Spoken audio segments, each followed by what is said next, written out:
12월 27일 금요일 매일 성경 묵상을 시작합니다. 오늘 함께 나눌 말씀은 시편 114편 1절에서 8절입니다. 시편 114편 1절에서 8절의 말씀을 제가 봉독합니다. 이스라엘이 애굽에서 나오며 야곱의 집안이 언어가 다른 민족에서 나올 때에 유다는 여호와의 성소가 되고 이스라엘은 그의 영토가 되었도다. 바다가 보고 도망하며 요단은 물러갔으니 산들은 순양들 같이 뛰놀며 작은 산들은 어린 양들 같이 뛰었도다. 바다야 네가 도망하면 어찌함이며 요단아 네가 물러가면 어찌함인가. 너희 산들아 순양들 같이 뛰놀며 작은 산들아 어린 양들 같이 뛰놀면 어찌함인가. 땅이여 너는 주 앞 곧 야곱의 하나님 앞에서 떨지어다. 그가 반석을 쳐서 못물이 되게 하시며 차돌로 샘물이 되게 하셨도다. 아멘. 어제 묵상 본문인 시편 113편이 하나님의 은총을 노래했다면 114편은 출애굽의 모든 과정에서 역사하신 하나님의 능력을 찬양하는 시편입니다. 일반적으로 출애굽을 찬양하는 시들과는 달리 114편은 매우 경쾌하게 출애굽 당시 하나님이 친히 강림하셔서 역사하실 때 피조세계, 자연계가 모인 반응을 묘사하고 있습니다. 먼저 1절과 2절은 이 시편의 시대를 출애굽 시대로 옮겨갑니다. 3절과 4절은 홍해와 요단강 그리고 산과 언덕이 하나님을 두려워했다고 노래합니다. 5절과 6절은 앞서 언급한 피조물들이 어찌하여 그렇게 무서워했는지 수사적으로 질문을 제기합니다. 마지막으로 7절과 8절은 온 땅이 권능의 하나님 앞에서 떨 것임을 명하면서 시편을 마무리하죠. 이 시의 전체적인 윤곽을 보면 출애굽이 진행될 때 일어났던 자연계의 격변에 초점을 두고 있음을 알 수 있습니다. 바다, 요단강, 산, 땅, 반석 등이 하나님이 친히 강림하셔서 역사하심에 따라 두려움에 떨며 공포에 사로잡혔습니다. 흥미로운 관점은 바다와 강, 산, 광야, 반석이라는 자연계는 하나님이 창조하신 피조물들이면서 또한 사람들이 극복하기 힘든 자연의 장벽이기도 하다는 겁니다. 따라서 출애굽한 이스라엘 백성들에게는 치명적인 장애물이 되는 것들인데 하나님은 이것들을 오히려 기적의 재료로 사용하셨습니다. 출애굽 직후에는 홍해를 가르시고 바다를 마른 땅같이 건너게 하셨고 가나안 땅에 들어갈 때는 요단강을 멈추게 하셔서 역시 육지처럼 건너게 하셨습니다. 광야 반석에서는 샘물이 나게 하셨고 구름 기둥으로 그늘을 만드시고 불 기둥으로 추위를 막아주셨습니다. 또 하나님께서 시내산에 강림하실 때는 온 산이 크게 진동하였다고 출애굽기 19장 18절은 기록하고 있습니다.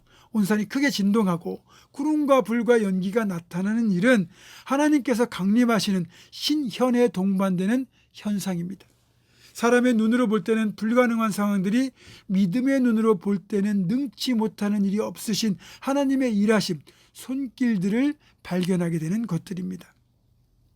따라서 우리가 믿음의 눈으로 보면 불가능한 것들이 오히려 기적의 재료가 된다는 거죠. 결국 이 시편 114편을 통해서 지금 우리들에게 주시는 메시지는 출애굽 당시 이스라엘과 함께 하시고 초자연적인 현상을 통하여 이들을 이끌어내신 그 하나님을 우리도 경험하라 라는 뜻입니다. 보세요.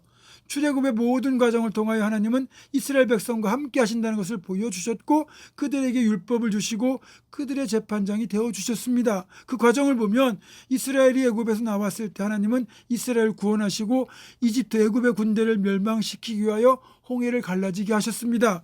하나님의 사람들에게는 그 바다가 구원이 되고 원수들에게는 죽음의 장소가 된 겁니다. 또 가나안 땅에 들어갈 때도 요단 강물을 멈추게 하셨습니다. 출애굽의 시작과 마무리에 바다와 강이 갈라지는 놀라운 초자연적인 역사를 일으키신 겁니다. 이 모든 대열의 선두에 누가 계셨느냐? 우리 하나님이 계셨기 때문입니다. 그러니까 하나님이 말씀하실 때 바다도 강도 길을 내주어야 했던 거죠. 또 사람이 살 수 없는 광야에서조차 하나님은 산을 진동하게 만드셨고 메마른 광야에서 샘물이 나게 하셨고 매일 하늘에서 만나를 내리시고 메추라기를 보내셔서 40년 동안 이들을 단 한 차례도 굶지 않고 배부르게 먹이셨습니다. 이 모든 기적들이 하나님이 함께 하시는 사람들이 누렸던 은총이라는 겁니다. 이제 우리 역시 하나님 함께 하시는 사람들이기에 이런 하나님의 은총을 경험하며 살아가야 되겠죠. 그럼 어떻게 하나님을 경험하고 그분의 은총을 누릴 수 있을까요? 그 비결은 이겁니다. 하나님께서 내 삶의 주인, 내 인생의 주관자이심을 인정하고 그분의 이끄심에 내 삶을 맡길 때 이런 일을 경험할 수 있습니다. 마지막으로 우리들은 애굽, 이집트와 같은 이 세상에서 그리스도를 영접하고 그분이 백성이 되었기에 우리에게 주어진 사명은 그 놀라운 하나님을 모두가 섬기도록 이 세상에 복음을 전하고 세상을 변화시키는 겁니다.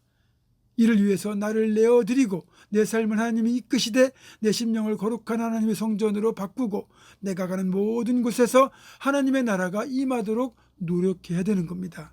그런 거룩한 결단과 함께 삶의 변화를 이어가는 우리 모두가 되기를 주님의 이름으로 축원합니다. 기도하겠습니다.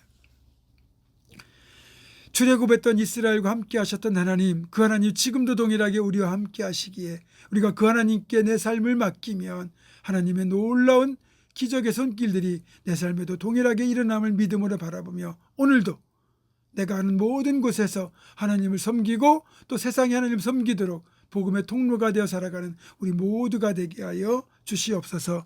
예수님의 이름으로 기도하옵고 이제는 우리 주 예수 그리스도의 은혜와 하나님의 사랑과 성령의 교통하심이 이집트와 같은 이 세상 속에 하나님의 백성으로 살면서 하나님을 섬기도록 세상 가운데 복음을 전하는 축복의 통로가 될 것을 굳게 결단하는 사랑하는 모든 성도들, 이들의 삶과 가정과 생업과 앞날과 우리 교회 위에 지금부터 영원토록 함께 하시옵기를 간절히 축원하옵나이다. 아멘.